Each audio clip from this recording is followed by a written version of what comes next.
The solar system. These are the planets of the solar system. What is the first planet of the solar system? Here we are going to write the name. Remember, Mercury. Mercury. Vamos a escribir el nombre de cada uno de los planetas. Mercury, Venus, Earth,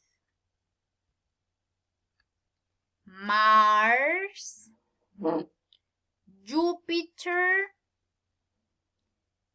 Saturn, Uranus, Neptune.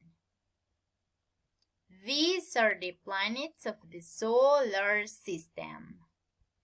Now, here we are going to do this activity. It is a listening activity.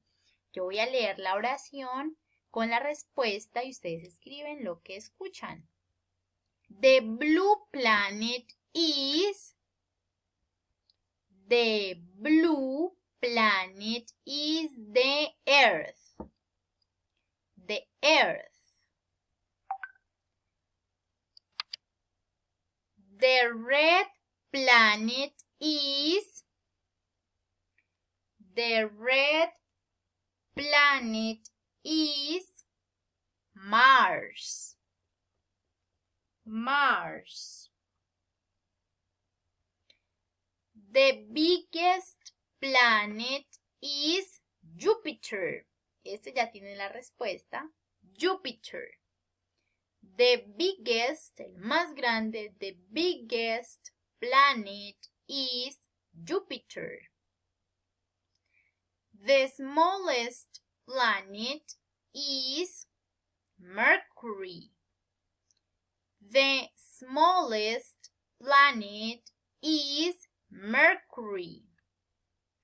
The coldest planet is Neptune. The coldest planet is Neptune. The hottest planet is Venus. The hottest planet is Venus. The planet that has rings is Saturn. The planet that has rings is Saturn.